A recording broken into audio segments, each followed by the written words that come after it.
আসসালামু আলাইকুম ওয়া রাহমাতুল্লাহ। পৃথিবীর ইতিহাসে এমন কিছু রহস্য রয়েছে যা যুগে যুগে মানুষকে ভাবিয়ে তুলেছে। এমনই এক রহস্য যা কুরআন ও হাদিসে উল্লেখিত, তা হলো ইয়াজুজ ও মাজুজ।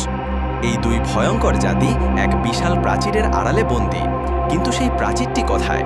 কেনই বা মহাবিশ্বের এই আধুনিক যুগেও তা খুঁজে পাওয়া যায় না? আজকের ভিডিওতে আমরা কুরআন ও হাদিসের আলোকে এই গভীর রহস্যের উন্মোচন করব এবং এই প্রাচীরের তাৎপর্য বিশ্লেষণ করব। ইয়াজুজ ও মাজুজ, আরবিতে ইয়াজুজ ও মাজুজ, এই দুই জাতির নাম শুধু ইসলাম নয়, খ্রিস্ট ধর্ম ও ইহুদি ধর্মেও গগ ও ম্যাগগ নামে পরিচিত। তারা মানব জাতির অংশ হলেও তাদের চারিত্রিক বৈশিষ্ট্য অত্যন্ত ধ্বংসাত্মক ও বিপর্যয় সৃষ্টিকারী। নবীজি সাল্লাল্লাহু আলাইহি ওয়াসাল্লামের হাদিস অনুযায়ী কেয়ামতের 10টি বড় আলামতের মধ্যে তাদের আগমন অন্যতম। তারা এতটাই অসংখ্য হবে যে তাদের মোকাবেলা করার সাধ্য কারোর থাকবে না।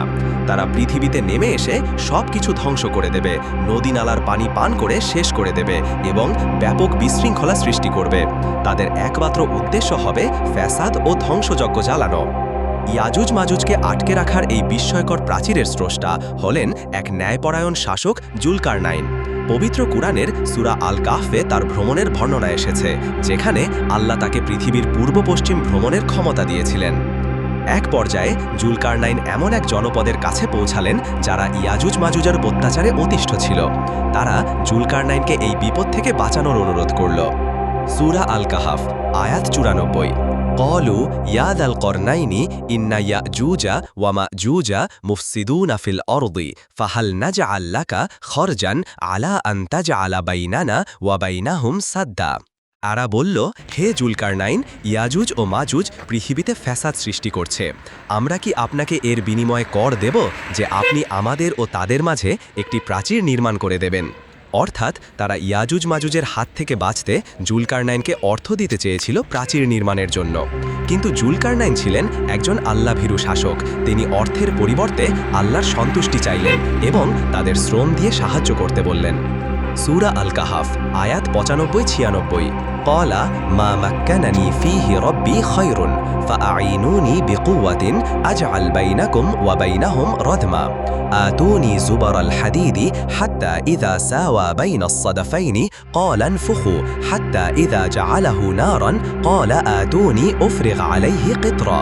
সূরা আল কাহফ, আয়াত 95-96। সে বলল, আমার প্রতিপালক আমাকে যে সামর্থ্য দিয়েছেন তাই যথেষ্ট। তোমরা আমাকে শ্রম দিয়ে সাহায্য করো, আমি তোমাদের ও তাদের মাঝে এক সুদৃঢ় প্রাচীর তৈরি করে দেব। তোমরা আমার কাছে লোহার পাত নিয়ে এসো। অবশেষে যখন সে দুই পাহাড়ের মধ্যবর্তী স্থান সমান করল, তখন বলল, তোমরা ফু দাও। অবশেষে যখন তা আগুনে পরিণত হলো, তখন বলল, তোমরা আমার কাছে গলিত তামা নিয়ে এসো, আমি তা ঢেলে দেব। উপস্থাপক, এই আয়াতগুলো প্রাচীর নির্মাণের পদ্ধতি স্পষ্ট করে দেয়। জুলকারনাইন পাহাড়ের দুই প্রান্তের মাঝখানে লোহার পাত দিয়ে বিশাল এক কাঠামো তৈরি করেন। এরপর তাতে আগুন ধরিয়ে লোহাকে গলিয়ে তাতে গলিত তামা ঢেলে দেন।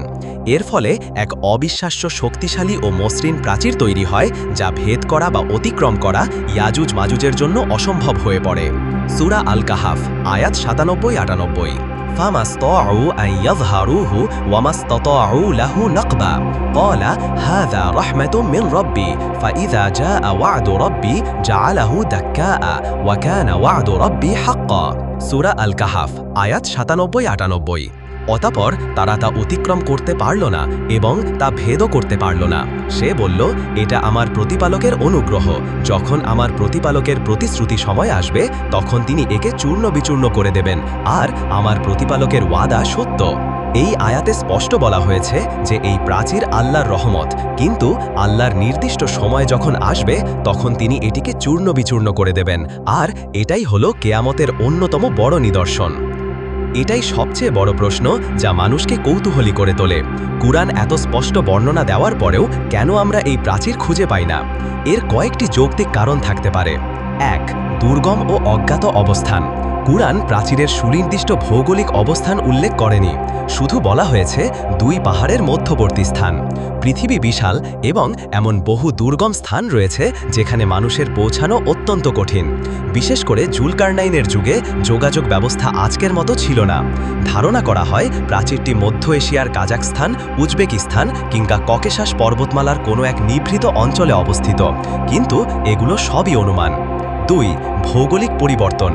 হাজার হাজার বছর ধরে পৃথিবীর ভূপ্রকৃতির অনেক পরিবর্তন হয়েছে। নদীপথ, পাহাড়, মরুভূমি সবই পরিবর্তিত হয়। ভূমিকম্প, ভূমিধস অথবা প্রাকৃতিক দুর্যোগের কারণে এই প্রাচীর মাটির নিচে চাপা পড়ে থাকতে পারে। ধুলো, বালি ও পলি জমে জমে অনেক বিশাল কাঠামোই সময়ের সাথে সাথে বিলীন হয়ে গেছে। 3. আল্লাহর রহস্য ও হেকমত, প্রজ্ঞা। এটি সবচেয়ে বড় বিষয়। আল্লাহ তাআলা তার অশেষ হেকমতে অনেক কিছু গোপন রাখেন। এই প্রাচীরের অবস্থান সম্ভবত উদ্দেশ্য প্রণোদিতভাবে গোপন রাখা হয়েছে। যদি এর অবস্থান সহজে জানা যেত, তাহলে মানুষ এর কাছে গিয়ে অযথা কৌতূহল মেটানোর চেষ্টা করত, যা এর মূল উদ্দেশ্য থেকে বিচ্যুত করত। এর অস্তিত্বের উপর ঈমান রাখাটাই সম্ভবত আমাদের জন্য পরীক্ষা। 5. প্রাচীরের প্রকৃতি। কেউ কেউ বলেন এই প্রাচীর কোনো বিশেষ ধরনের প্রাকৃতিক বা আধ্যাত্মিক বাধা হতে পারে, যদিও কুরআনের বর্ণনা বাহ্যিকভাবে একটি সুদৃঢ় ভৌত প্রাচীরের দিকেই ইঙ্গিত করে। তবে এর উপকরণ, লোহা ও তামা তৎকালীন সময়ে অত্যাধুনিক ছিল এবং এর মজবুতিও ছিল অসাধারণ। আমরা দৃঢ়ভাবে বিশ্বাস করি যে এই প্রাচীর বিদ্যমান এবং আল্লাহ নির্ধারিত সময়েই এর রহস্য উন্মোচিত হবে। জুলকারনাইন বলেছিলেন, যখন আমার প্রতিপালকের প্রতিশ্রুতি সময় আসবে, তখন তিনি একে চূর্ণ বিচূর্ণ করে দেবেন। এই সময়টি হল কিয়ামতের নিকটবর্তী সময়। সূরা আল আম্বিয়া, আয়াত 96-97। হাত্তা ইযা ফুতিহাত ইয়াজুজু ওয়া মাজুজু ওয়া হুম মিন কুল্লি হাদাবি ইয়ানসিলুন ওয়াক্তারাবাল ওয়া'দুল হাক্কু ফাইযা হিয়া শাখিসাতুন আবসারুল লাযিনা কাফারু ইয়া ওয়াইলানা ক্বাদ কুন্না ফি গাফলাতিন মিন হাযা বাল কুন্না যালিমিনা। সূরা আল আম্বিয়া, আয়াত 96-97। যে পর্যন্ত না ইয়াজুজ ও মাজুজকে ছেড়ে দেওয়া হবে এবং তারা প্রত্যেকটি উঁচু ভূমি থেকে দ্রুত বেগে ছুটে আসবে আর সত্য প্রতিশ্রুতি নিকটবর্তী হবে, তখন অবিশ্বাসীদের চোখ স্থির হয়ে যাবে। তারা বলবে, হায় আফসোস, আমরা তো এই বিষয়ে গাফেল ছিলাম, বরং আমরাই ছিলাম জালিম। এই আয়াতগুলো স্পষ্ট করে যে তাদের মুক্তি কেয়ামতের নিকটবর্তী হওয়ার একটি স্পষ্ট আলামত। হাদিস অনুযায়ী তারা প্রতিদিন প্রাচীর ভাঙার চেষ্টা করে। যখন তারা প্রায় ভাঙার দ্বার প্রান্তে পৌঁছায়, তখন ফিরে গিয়ে বলে, আগামীকাল ভাঙব, কিন্তু আল্লাহ তাদেরকে আবার শক্তি ফিরিয়ে দেন। যেদিন তারা ইনশাআল্লাহ বলে কাজ শুরু করবে, সেদিনই এই প্রাচীর ভেঙে যাবে এবং তারা পৃথিবীতে ছড়িয়ে পড়বে। তাদের সংখ্যা এতটাই বিশাল হবে যে নদী নালার পানি শুকিয়ে যাবে এবং পৃথিবীতে ভয়াবহ দুর্ভিক্ষ ও বিপর্যয় নেমে আসবে।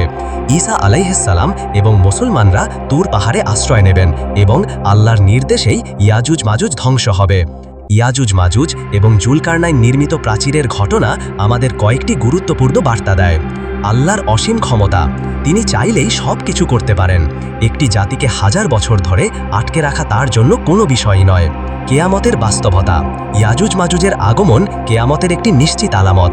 এটি আমাদের আখিরাতের জন্য প্রস্তুতি নেওয়ার গুরুত্ব স্মরণ করিয়ে দেয়। ঐতিহাসিক সত্যের উপর ঈমান।